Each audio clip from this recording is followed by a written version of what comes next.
So hello po ulit sa inyong lahat. Mostly po ang ginagawa ko talaga is nakikinig ako sa music. Kasi nakakatulong po siya sa akin. Kumbaga, magkaiba po yung genres na pinapakinggan ko pag ako si Tata versus pag ako si Venice. At saka kasi, nasabi ko din sa interview last time, hindi po ako marunong magalit sa personal na buhay ko. So kapag piniplay ko po si Venice, doon ko po binubuhos ang aking mga nararamdaman na mga extreme, kumbaga. So kaya po siya challenging for me kasi, ayun nga po, hindi ako sanay magalit, alam po yan ni Direk. Nakakailang ulit po kami kapag suplada po yung, kapag nasusuplada po ako sa eksena, ayan. So mostly po nakakatulong din talaga yung pagpalit ng damit, pagpalit ng buhok, ganyan. At syempre may guidance naman po ni Miss Anne, ang aking acting coach, at si Direk Rado. So ayun. Pag ako po si Venice, si Direk Rado, sinasabi niya sa akin, magmura ka bago mag-take. Para talaga ano po, galit daw ako bago mag-eksena. So mga ganun po. Yes. Thank you. Thank you, Julian. Next question coming from the same team from Juan, Central Visayas.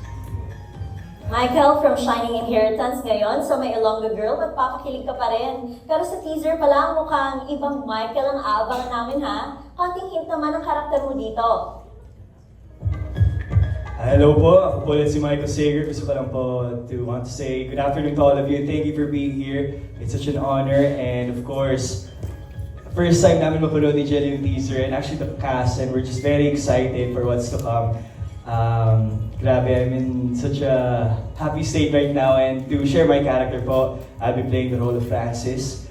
Francis has similarities to Yuan from Shining Inheritance, but with the magic of Direk Rado, the writers of the show, we made sure to really level up myself in terms of acting, in terms of performance, especially with Tita Anne, our coach, kasi this time po, sa Shining, merong heavy drama. This one in My Ilonggo Girl, it's about romance and comedy. And for the very first time, Jillian and I will be paired up for a full show. So, ang pinaghandaan ko talaga dito is how I can improve myself in terms of yung mga malalapit naming eksena.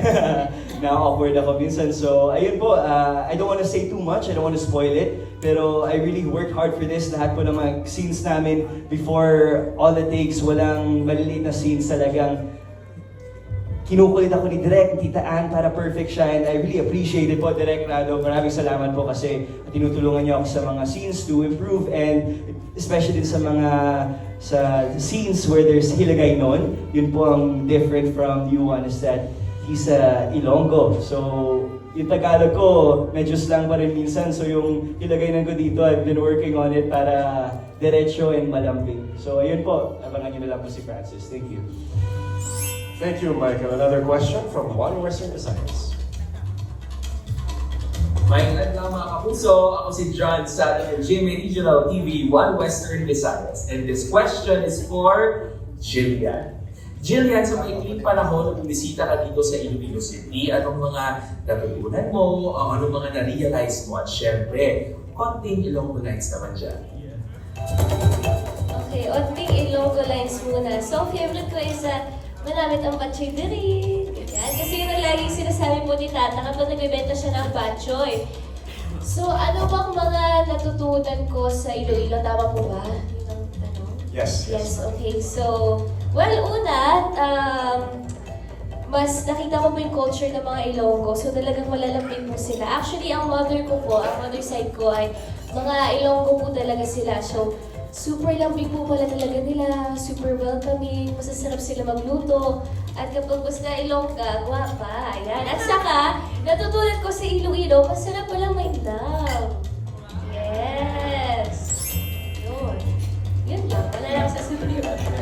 Thank you, Julian. Up next, may we call on Mr. Robert Requentina of Manila Bulletin. So, magandang hapon. First question to Jillian. Jillian, nanggaling ka sa mga highly successful afternoon series, and then yung huli nga is yung Abot Kamay na Pangarap. So, anong pressure, kung meron man, ang nararamdaman mo para sa My Ilonggo Girl? Hello po. Siyempre po, kinakabahan po ako. Pero kumbaga nga po, for this show, hindi ko po iniisip kung magiging successful ba siya or what. I mean, in terms of ratings, parang ang mas importante po sa akin ngayon is marirepresent mo namin yung mga Ilonggo. Kumbaga, sa pagkakaalam ko po, ito ang first show talaga na nare-represent po ang Iloilo. So para sa akin yun po ang importante. At ang importante po sa akin din is may napapasaya kami kasi ito po rom-com lang to. Kumbaga galing po ako sa mga heavy dramas. 2 years and a half po akong umiiyak everyday sa TV. At dito naman po more on kilig lang, magaan lang po siya. So, importante sa akin ngayon is makakapag-spread kami ng good vibes at makirepresent namin ang mga Ilonggo. Ayun. Thank you, Jesus. Thank you po. Kay Michael naman, kanina nakusap na namin si Michael. Pero may question pa kay Michael. Michael, like Jillian, galing ka rin sa mga afternoon series, ano? So, ano yung nararamdaman mo at binibigyan ka ng GMA ng ganitong klaseng proyekto na may tiwala sa'yo? Yeah, it's really a blessing po, and I'm very thankful. I always pray and I'm grateful for all the opportunities, but of course to my managers, to my handlers, to the network for giving me opportunities like these that aren't a joke. I mean, malalaking proyekto to, Shining Inheritance, a K-drama adaptation, and I had the privilege of playing Yuan de la Cosa there, and it will be ending tomorrow na po, and I'm just so thankful for that show where I learned lots of things. And on Monday naman po, January 13, My Ilonggo Girl, that I'll be portraying in a rom-com naman. All I can really say is thank you. Boss Vic, thank you po. Yes, thank you, Maraming Boss salamat. Vic. To Cornerstone, Sir Erickson, Sir Jeff, and to everybody behind my team. Maraming salamat po. I'm just very thankful. Okay, congratulations sa Thank you po. Thank you so much, Mr. Robert Requentina. Hey, mabuhan dito ako. Ayan. O, bago sa inyong dalawa, question first to the creative team. Can you tell us about more the concept behind this My Ilonggo Girl, and are there specific stories that inspired you to come up with this teleserye? Thank you po for the question. Would you like to answer, Erwin? Because Erwin Bravo is our head writer.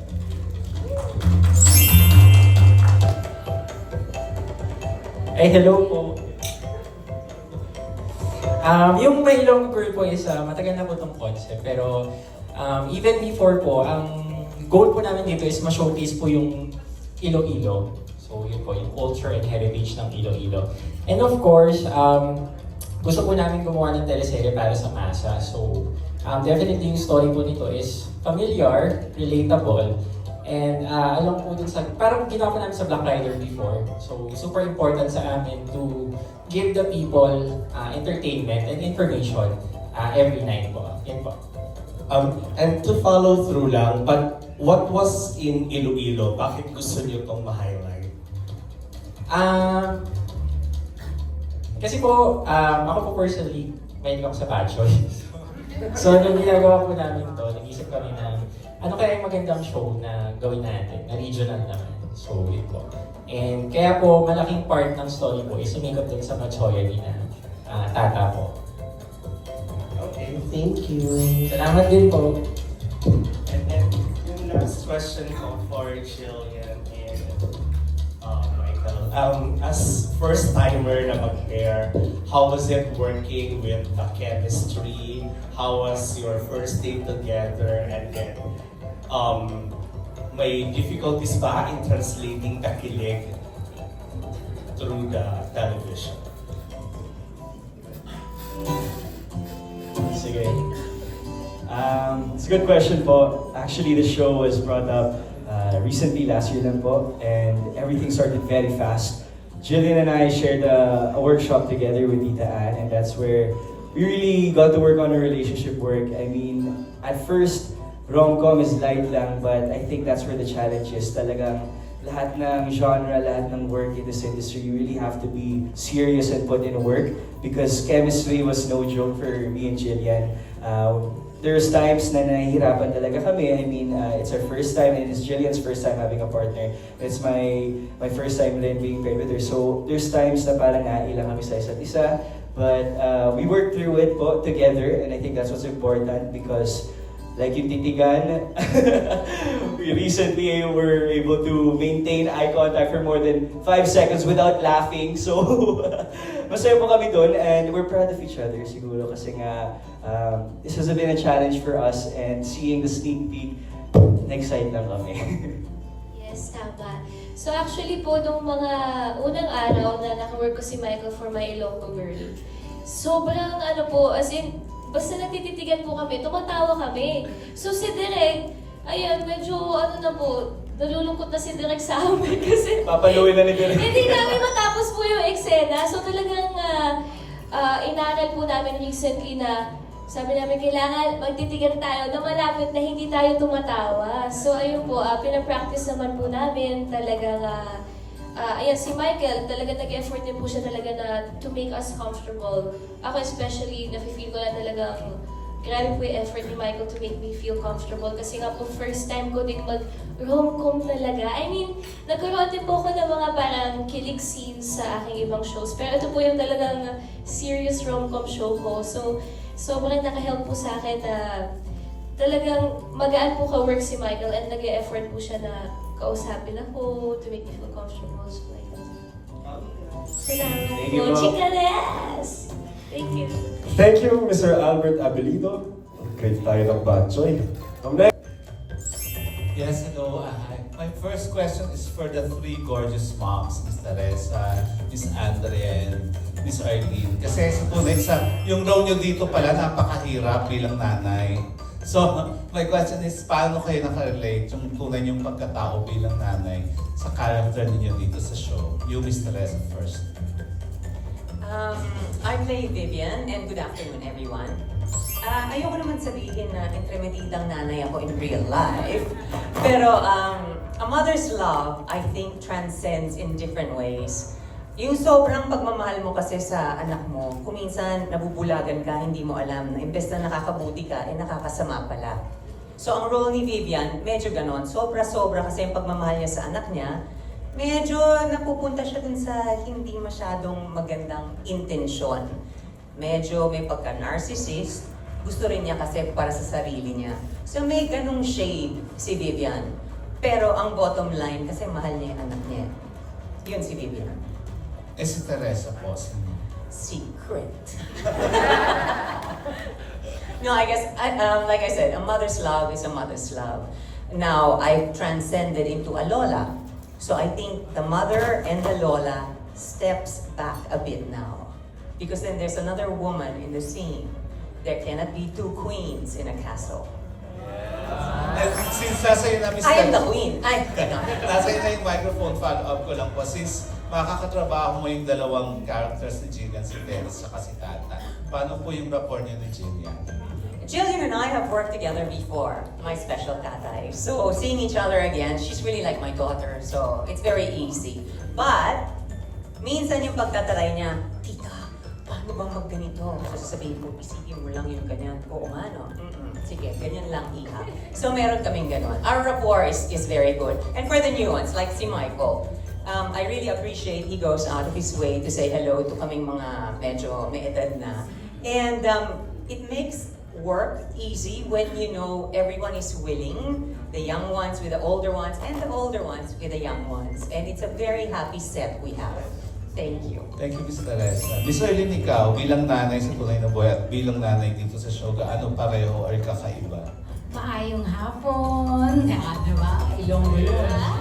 Okay, I am as Nanay Guapa, I am what I am also in real life. Loving, of course, sometimes nagagalit, nagtatampo, naiiyak. Pero this is the typical mom that you will see here in My Ilonggo Girl. Tapos working with them is true, di ba? Teresa, it's so easy. Ito si Michael, he's always smiling. Umaga man, madaling araw, kahit anong oras ng araw. Laging nakatawa. Jillian, you are such a dear. You are such an easy person to work with. I love you so much. Yan lang po. Miss Arlene, sa tunay na buhay, paano ka maging isang nanay? Yun nga, tulad na sinabi ko, I am very loving. I'm also strict when strictness is needed. I am also matampuhin. I'm such a typical mom Kaya madali rin akong maging nanay sa mga teleserye. Kaya medyo nagiging paborito akong nanay. Dahil nga, this is what I really am naman in real life. Thank you. Yan. And by the way, congratulations because tinapos mo yung course mo last year, Communications, Oh di ba? yeah, thank you. In Yes, right- at 55. Hallelujah. In relation with that, anong advice mo sa mga younger generations na kung pwedeng pagsabayan ng pag-aaral at pagtatrabaho? Why not? Diba? Kasi hindi naman tayo laging may trabaho, may mga lull moments. Why not continue with your studies? And like I said, it doesn't really matter what age you do it, diba? As long as you do it. Yeah. Thank you. And of course, Miss Andrea, ikaw, paano ka nakarelate as a mom in your Hello. role? Yeah. Magandang hapon po sa inyo lahat, sa lahat po nang nandito ngayon, sa mga bosses of GMA, sa lahat po ng mga guests, media, and everybody else. Ako po kasi first day ko lang po yesterday, so medyo ninanamnam ko pa talaga yung role ko. But the way I understand it is, itong si Margaret talagang pasaway talaga siyang nanay. May moments naman akong ganon, but I don't think I'm as mean naman as her. But what works for me is Chabak technique wherein you have to identify and find out what is the overall objective of your role. And I think Margaret's overall objective is to really protect her family, whatever happens, whatever it takes. So, on that note, siguro doon kami nagkakapareho ni Margaret that I'll do everything talaga to protect my family. So, ayun. And doon kami nagkakaroon ng mga moments ni Miss Vivian, of course, portrayed by Miss Teresa. So, yun. Last na advice mo sa younger generation of stars? What do you mean? Like advice? In their career. I guess it's a cliche, but to love what you are doing with all your heart, and you'll never work a single day in life, diba? And I learned also the hard way. Love those people around you, and don't bring your personal issues in the set. Oh yeah, may mga ano ba yan? 1, 2, 3, 4. But those are the top 3 siguro. Thank you po and congratulations. Thank you. Thank you also. Thank you, Mr. Romel Gonzalez. Up next, we have Mr. Eugene Asis of People's Journey. For the enduring Richard Kwan. Hindi conjuring. Anyway, Richard, nakapag-bida, award-winning actor ka, and then nakapag-support, nakapag-kontrabida. So, bilang isang masasabing veterano na dito sa industry, do you give advices to mga new actors like them? Yung mga kasama mo sa set? Focus, be disciplined, yung professionalismo importante. Be an asset, wag liability. And keep on learning. The moment you stop learning kasi yun na yung downfall natin, yung karamihan. And siguro isa sa importante yung enjoy the process. And give back. Kung nakakamit ka ng konti o malaking success, you give back. Ano nga yung role mo dito sa teleserye? Isa siyang strict, business, all business, and expect people around him na merong high standard na sa mga ginagawa nila. So nagkakos siya ng stress sa mga tao na katuligid sa akin. So, medyo kontrabida talaga? Or... Mostly kontrabida. So as early as this, sa teleserye naman gano'n, minsan hindi mo alam kung saan mo character mo. Pero definitely, hindi siya kaya-ayang kasama. Maliban lang sa, of course, in love kasi siya sa wife niya. Pero other than that, people around him, na-stress sa ugali niya. Okay, thank you. Thank you. Richard. Kasunod na tatanungin ko naman si... sino ngayon nasa likod na yon? Parang hindi ko alam. Si Empoy ba yun? Joke lang, joke. Hello, Empoy. Yeah, good afternoon everyone. Nagbigay ka ng saya doon sa mga nakaraang teleserye ng GMA, no? But dito sa My Ilonggo Girl, ano yung side mo naman na pwedeng ipakita? Right side o left side? Actually, front side. Hindi, joke lang.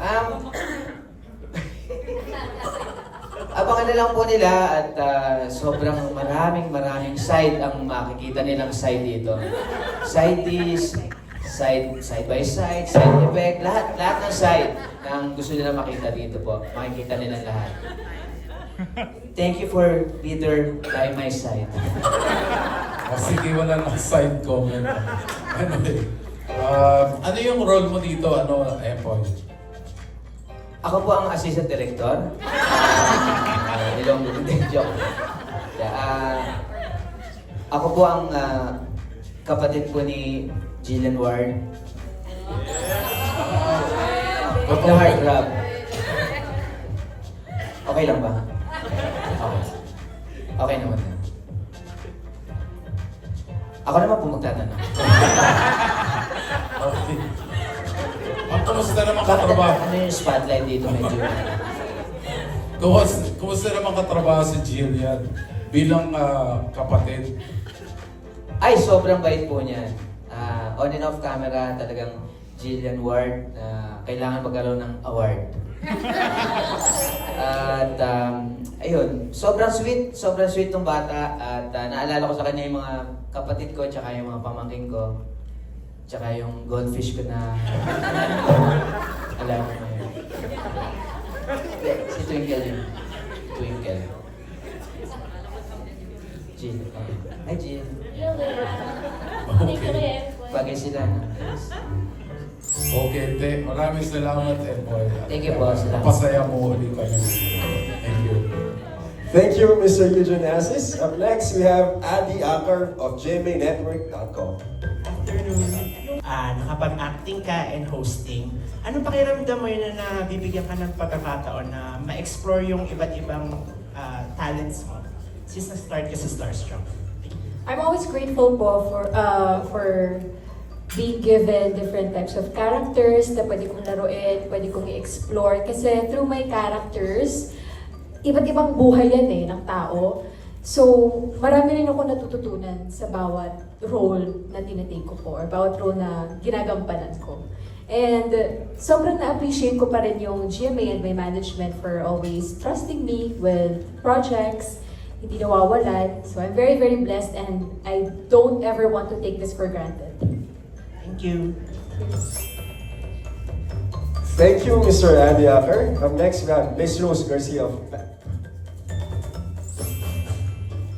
Yeah, bago ko tanungin yung cast mo na, curious lang, sure, kumbaga, yung, di ba, meron na tayo before yung I Left My Heart in, sorry, tama ba? In Die Will Always Love You. Oh, may mga ganun po. So, posible ba na parang simula na to na yung mga story o yung serye nakapokus dun sa per region? We've been wanting to do this. In fact, pangatlo na namin to sa public affairs. Okay. Our first was In There Will Always Love You sa Cebu. Tapos, may I Heart Davao kami, which we shot in Davao naman. Nagkataon lang nung pandemic, ang hirap mag-travel, so medyo na isang tabi yung mga plans namin, but we really want to showcase different provinces in the Philippines as part of our direction na maging para sa buong Pilipinas, hindi masyadong Manila-centric naman lagi yung mga pinapalabas ng GMA. So, yun po. Oo, sana nga po. Para sana din, hindi matagal yung gap pag... There will be more to come. Kung mag-hit po ito. And I'm sure it will. I'm sure. Yes, po. Thank you. Then next, for Lian. Yan. Hello, Lian. Hello. Oh, yeah. Siyempre, ang memory pa namin prior to, then nag-guest ka sa Widow's War, di ba? So, pasabog ka sa Royal Blood at saka sa guesting mo kahit na medyo maliit lang to, nagmarka rin. So with my Ilonggo girl na ikaw ba parang magiging main kontrabida ni Jillian, and ano naman ang bagong ipapakita mo dito? Ayan, before that, gusto ko lang po magpasalamat sa lahat po na pumunta ngayong hapon. Maraming salamat po sa time niyo. We are so grateful. And to answer the question po, I won't say naman na kontrabida.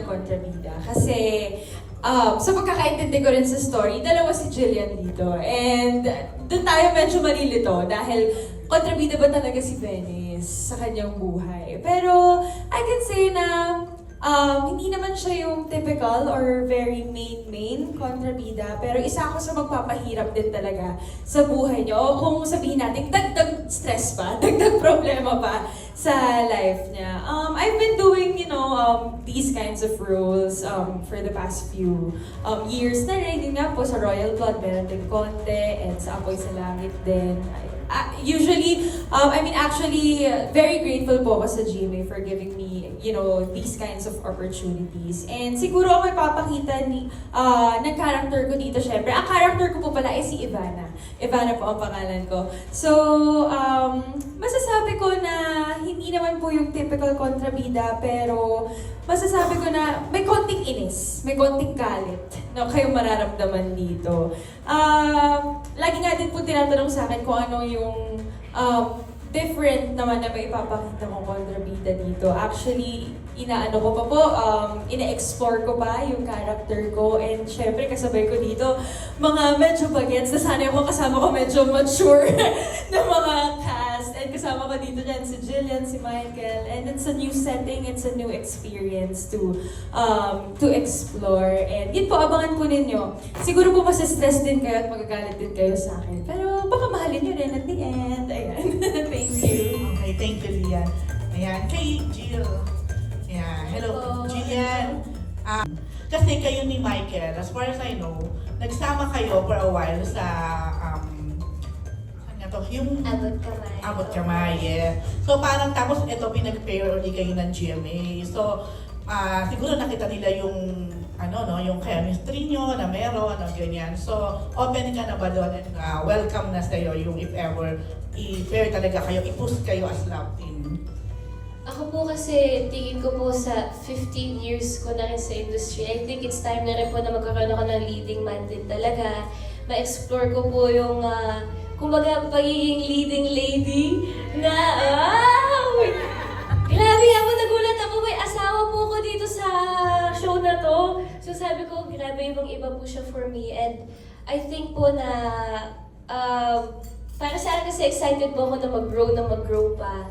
So ito po yung na-enjoy ko talaga, yung ganitong klaseng experience. And kung ano man po bibigay sa akin ng GMA, I will do my best kasi sobrang grateful ko po sa GMA and Sparkle sa mga binibigay nila sa akin. Kumbaga, kung ano po yung ibibigay nila sa akin, yun po yung pinagkatiwala nila sa akin. So, I'll just do my best. Okay. Sabi mo kanina, may as Ilonggo, parang ang sarap ma-in love. Parang tama ba yung pagkakarinig ko? Sabi ko po, nung nag-taping kami sa Iloilo, na-realize ko na masarap pala ma-in love. Ayun nga. So, in love ba si Jillian ngayon? Kumbaga, ang natutunan ko sa Iloilo. Ay, masarap pa in love. Pero hindi ko na po sasabihin, anong way, pwede naman na-in love ako sa Iloilo or na-in love ako sa pagkain doon. Sa Batchoy. Ganyan talaga. Yun, abangan na lang po ninyo yan. I mean, ako po open naman ako sa inyo. Simula baby po ako. So, abangan po ninyo kung anong klase nga. Pagkain lang po yan. I-share ko soon. Okay, sige na nga. Mamaya na lang. Mamaya na lang, oh. Ayan. Last na kay Michael. Last na kay Michael. So, syempre, sobrang bongga mo. Kasi mag-e-end pa lang ang Shining. Tapos, eto na may kasunod na kaagad. Gusto ko lang malaman, kumusta yung naging impact sa'yo ng Shining bilang leading man? Ano yung naging pagbabago? Ano yung mga na-observe mo? Like sa'yo, bilang isang Kapuso star or leading man per se. Thank you po. Shining Inheritance was one of the biggest projects I've had. And yung role ko po doon bilang Yuan was it was lots of pressure nung una, as I mentioned po sa media ko namin last time. Kasi yung mga kasama ko doon were the greats na talaga in the industry. My lola was Tita Connie Reyes, tapos kapartner ko Kate Valdez. Kapatid ko, Kylene Alcantara, and the rest of the cast pa si Paul. So, marami po akong natutunan. I think that show for me, that first show was really the learning process in my career. And still now, I'm still learning. And that's where I realized how far I have to go in this industry para to reach my goals. And Shining Inheritance for me was a big step kasi po heavy drama siya, family drama, and doon ko na-realize na kailangan talagang seryosohin itong craft na to. And masaya po ako that I got to work with Tita Connie because we developed a relationship as Lola in real life. Actually, till this day, we still text each other, and I even text her about my Ilonggo Girl. Sabi ko, Lola, pagdasal niyo po ako, and ang dami niyang advice na binigay sa akin. One of the advices that I really cherish that she gave me that I now use in this career is she always told me to have integrity. Kasi importante yan sa career natin, where we're in this limelight. It's important that what we show to the people is genuine and it's positive and it will impact the lives of other people. And siguro po, dinala ko lang yun dito sa show na to, with my scenes with Jill, my scenes with my family and my castmates. I wanted to make it as natural, as genuine as possible, and so far so good. We're very happy on set. We're enjoying things, and in terms of acting naman po, I learned many things from Shining. Sa mga emotional scenes ko doon, nahirapan ako, and I was hoping to direct, and the prod po na pagdating sa vulnerability, naka-challenge talaga sa akin. But luckily, ginagabayan po nila ako, and yung challenge na yun is very, for me, I find it good because at least I know that when I'm outside of my comfort zone, at least I'm improving somehow.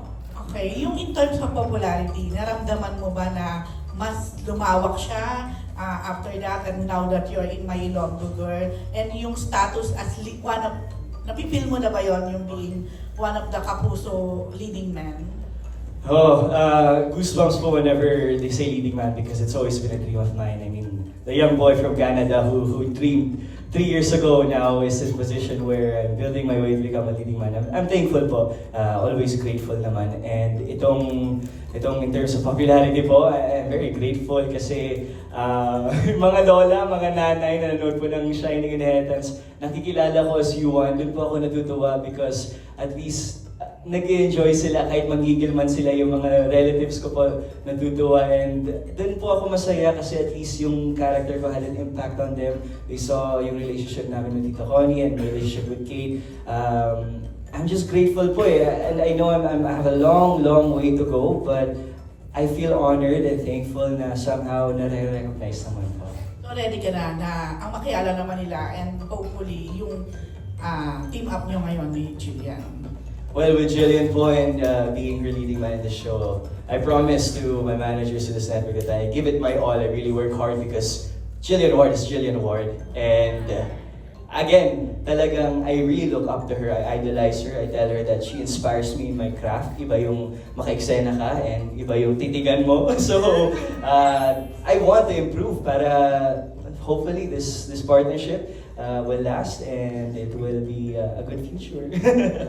Okay, thank you. Thank you po. Thank you, Miss Rose Garcia. Up next, you have Aubrey Carampet from 24 Oras. Para kay Jillian. Jillian, sobrang dami mo nang ginampanan. Simula, ilan taong ka nga nag-start? 5 years old. 5 years old. Actually, 4. Opo. Oo. Ano yung mga learnings mo every time may mga character ka na gagampanan? Paano mo siya pinaghahandaan? And this time, alam ko very challenging sa'yo kasi first time mong magkokontrabida dito. So, at ano yung learnings mo doon sa 15 years ng career mo? At parang kanina may sinabi ka na parang, is this your mantra for 2025? Yes, ang mantra ko po for 2025 is kumbaga, mas ready na po ako sa mga bagong challenges. And I'm ready for change. Kumbaga, siguro po sa aking 15 years sa industry, sa aking mga characters na nagampanan ko, natutunan ko na lahat po tayo ay iba-iba. Kumbaga, lahat tayo, we're unique in our own ways. So, kada may binibigay mo sa akin character, inaaral ko talaga siya at tinitingnan ko paano siya magiging iba sa mga dati kong plinay na characters. So, kumbaga, ito pong show na to, dalawang characters ko. Si Tata, very bubbly. Hindi siya katulad ni Dr. Annalyn kasi si Dr. Annalyn, ano po siya, seryoso siya, more about trabaho talaga. Si Tata, mas carefree, mas bubbly po talaga siya. Tapos si Venice naman, suplada talaga po si Venice. At first time ko mag-play ng character na artista. Artista din. So, talagang kakaiba po siya for me. So, yun na natutunan ko na we're all different. Kada character ay may sarili silang unique aspects sa kanila. So, yun po ang inyong abangan kung ano ba ang unique kay Tata at kay Venice. Thank you, Ms. Aubrey Carabel. Thank you, Jill. Up next, we have a question from Mr. Dondon Sermino of Tatanong for Vince Manistela. Nauso sa mga rom-com series yung second lead syndrome, where fans root for the second lead in a love triangle. Kung ikaw ang tatanungin, bakit mamahalin ng viewers ang karakter mo rito as John Paul? Siguro masasabi ko na medyo malapit yung character ko kay John Paul, yung totoong ako. And masasabi ko din na every scene parang ako yung lumalabas and parang totoo yung mga eksena na nararamdaman ko talaga. So feeling ko makakonect at makakarelate yung mga tao dito sa akin at makikita nila yun. Yun lang naman. Thank you, Vince. Up next, we have a question for Jeyo Mana. Jeyo, this is your first major role in a primetime series on GMA. Kamusta? Very humble. Because first day taping ko, kahapon, I felt like I was going to throw up. But si Ate Jillian, si Kuya Michael, they made me feel very welcome. Sobrang bait nila talaga. Sorry, my Tagalog's not really good. So I'm gonna speak English. They're really kind to me. They really showed me what a great actor can do to welcome a new person on the set. Thank you. Actually, kung first time niya mag-taping ever in his life, yesterday, at nag-iyakan po agad siya. Yeah, sobrang galing. So, very good. Congrats, Jeyo. Up next, we have Mr. Alan Policarpio of the Philippine Daily Inquirer. Hi, good afternoon. My question was for... Family love lang, yung romantic love that transcends not just the Iloilo, the city of Iloilo or Iloilo itself. So we hope we can translate that in the series. Okay, thank you po. Congratulations. Thank you, Mr. Alan Policarpio. Up next, we have Richard Paglikawan of Lionheart TV.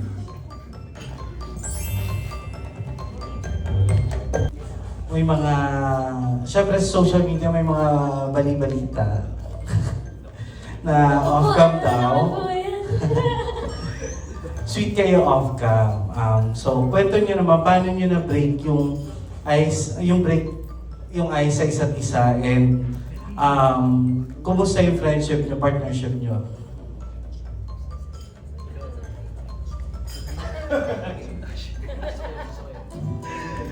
Since talo po ako, mauna na lang ako. I think si Jillian po kasi we both said to each other, you're fun. I mean, she's fun to be with. And that's something, it's a blessing to have someone fun to be with, to be partnered with. And she makes work not feel like work. It's like we're playing on a playground lang. Masaya lang talaga kami. And at first, nung sa Abot Kamay, I was as Miko there, pasyente pa niya.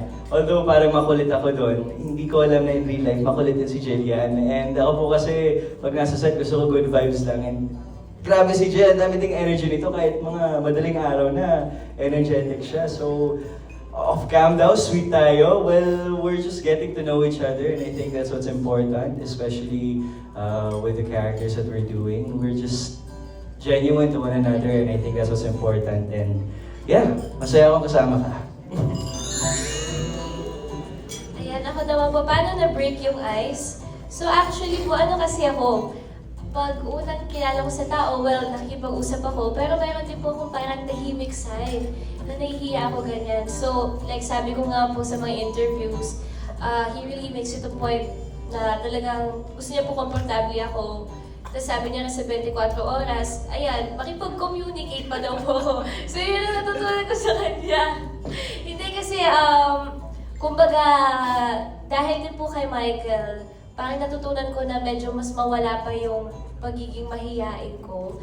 I mean, ang tagal ko na po artista, pero may hiya pa rin po ako sa mga bago kong ka-work. So sabi niya, makipag-communicate ka naman, makipag-usap ka naman. May nagalit po siya pag dinire-replyan. Joke lang. Hindi, pero ayun po, magaan kasi po siyang ka-work. Tapos weirdly, kunwari po may sasabihin ako, yun din yung sasabihin niya at the same exact time. So parang, kumbaga nakakatuwa po na parang marami kaming similarities. So naka-help din po talaga yun na maging komportable po ako sa kanya or komportable kami sa isa't isa. Ayun. And ilan sa mga secret ng successful love team yung talagang nagkakasundo. Pero kaya yung question ko naman is, bigay naman kayo ng 3 best things you like about each other.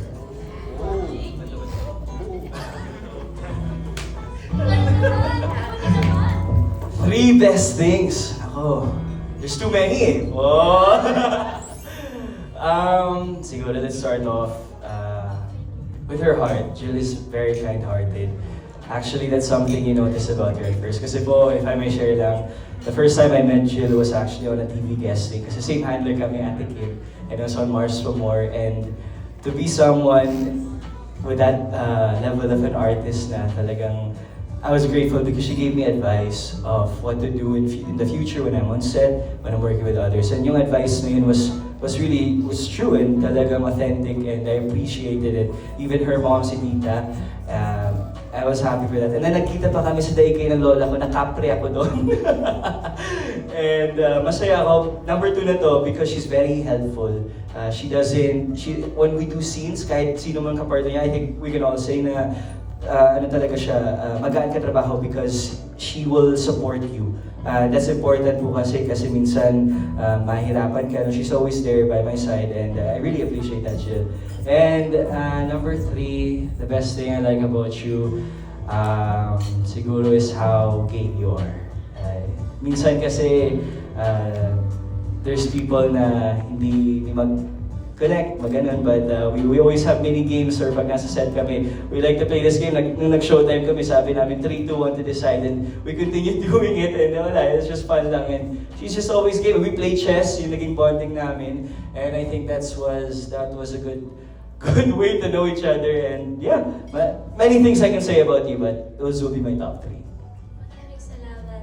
Ayan. Ako naman, first is very attentive po si Michael. Sabi niya nga, kumbaga, he finds me helpful, but I think it's because attentive po siya, na he really listens kung ano man nasasabihin sa kanya, ng mga ka-work niya, ng mga kasama niya. And, ayun nga, but it really helps na attentive siya kasi kumbaga, he really tries to know about people he's working with, kumbaga, which is nakaka-help po kasi nagiging komportable kami. He's also very helpful, actually. Pag meron kami mga need, ako may mga need, he really tries to help out. And he's very hardworking, actually. Like, sobrang hardworking ni Michael. As in, siguro po 3 yung work na ginagawa niya in a day. Tapos katulad po sa AOS, lahat ng segment nandun siya. I mean, imagine niyo po, nasa umaga siya, nasa gabi at hapon yung shows niya, ganun. Wow! And then, you deserve it kasi Thank you. Hardworking po talaga si Michael. Like, minsan mag-enjoy ka kaya, ganun. Galing sa'yo yun, na mag-enjoy. Oo, as in, ano po talaga siya, he's very focused. And, pang-apat, grabe po yung faith niya kay God. I don't think he talks about it that much. Pero, he always talks about God and he always prays. He's very religious. So, ayun po. Thank you, Jill. Thank you, lumabis ng isa. Pero, eto na lang. Since nakapag-shoot na kayo sa Iloilo, if babalik kayong dalawa sa Iloilo, ano yung gusto nyong magawa together? Kahit hindi for the show, kung kayo, babalik kayo ng Iloilo. Sorry. Yeah, sa kabilang function. Parang may pinapanood sa kabila. Sorry po, kala ko nilindol. Sorry, can you please repeat the question? Ayun, kung babalik kayo sa Iloilo since nakapag-shoot na kayo, for sure marami kayong supposedly dapat gusto gawin doon pero hindi nyo nagawa kasi may shoot kayo. So, kung babalik kayo doon, ano yung gusto nyong gawin? Well, gusto ko pong kumain ulit sa Iloilo. Gusto kong ikutin yung buong Iloilo po talaga kasi super sarap ng food nila. Kahit saan po kayo pumunta doon, kahit sa ang karinderya, ang sarap po nila magluto. So ayun, gusto ko pong makatikim ulit ng batchoy. At gusto ko po makapagluto talaga ng batchoy sa Iloilo. Gusto ko magpaturo talaga how to cook. And ayun, gusto ko po siguro parang mag-bike lang around Iloilo kasi yung mga buildings din po nila ang gaganda. I mean, ang ganda talaga ng Iloilo. So sana makabalik po kami soon at talaga magkaroon ng isang buong day na walang work and ma-enjoy namin yung ganda ng Iloilo. Yeah. If we were to go back, I think Jill and I would agree na gusto namin ulit kumain sa mga eateries. Kasi ang sarap ng pagkain, kamayan lang kami doon. Tapos, ang babait ng mga tao sa Iloilo, I think that's what's amazing about the Iloilo people. They're very welcoming. Pumunta kami sa isang eatery before and talagang pinapasok lang kami, parang ang babait lang nila. And siguro if we get to go back, and hopefully we will, we just want to explore the city more. And yeah, I agree with you. Bike, siguro lakad-lakad lang and taste the food of Iloilo. Thank you, Michael and Julian. Congratulations. Thank you, sir. Ata sa taas, parang marami-rami sila. Pero safe na po tayo. Safe tayo, guys. Up next, last question. We have Sir Ron Jantay of Random Republica. Miss, I'm sorry, Miss. Sorry, Miss, I'm so sorry. Siguro for Jillian, having a mom na Ilongga, mas nakatulong ba yun sa role mo? Well, of course, kasi po growing up, narinig ko daw po yung pagkalambing sa kanyang boses. So somehow, siguro na-adapt ko rin po yun na kahit galit ako, medyo mas mahinahon po ako magsalita. Pero yun nga po, nagpapaturo po ako sa mama ko paano maghiligay noon. Kasi may script na po ako noon. Nung nagpapaturo ako, nagagalit siya sa akin. Pag hindi ko daw alam, hindi niya naman ako tinuruan growing up. Well, of course, nakatulong kasi nakita ko po yung, kumbaga yung ugali ng mga Ilonggo kay mama sa aking mother side. Super lambing, super bait, palaban, magaling magluto, yung mga ganun po. So, it helped. Pero yung mama ko, hindi niya ako tinuruan talaga ng hiligay. No? So, ewan ko ba kay mama, bakit? For the last questions for you and Michael, or why do we need to watch My Ilonggo Girl?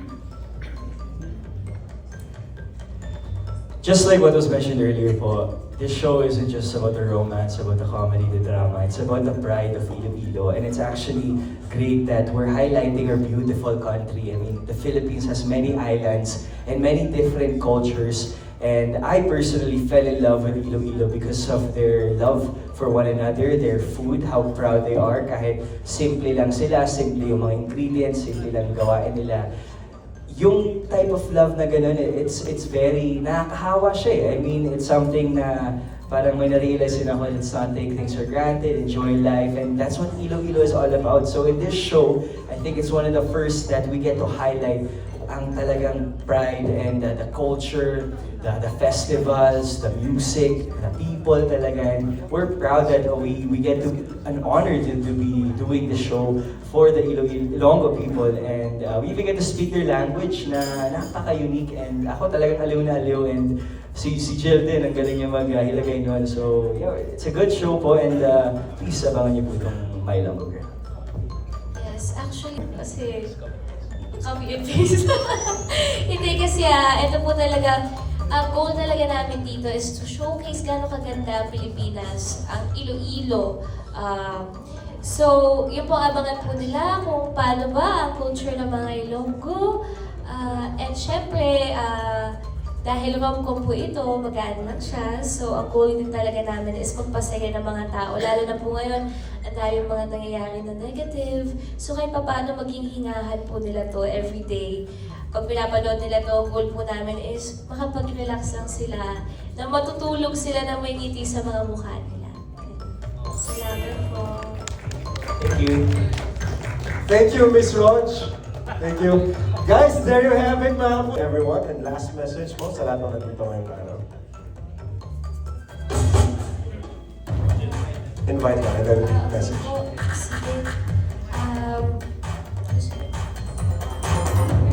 Sige. Okay. Yan, syempre po, again, maraming salamat po sa pagpunta po dito. At sana po abangan niyo po ang My Ilonggo Girl. Talagang i-spread natin ang ganda ng Iloilo. Sana po mag-enjoy po kayo dito. At honestly, kinakabahan ako kasi ito po ang aking first rom-com show. So, ayan, sana mag-enjoy lang po kayo. Sana pag pinapanood niyo ito sa gabi, ayun nga, matulog kayo na may ngiti sa inyong mga mukha. And ayun lang, I hope you support us po. Sana mag-enjoy kayo sa show namin.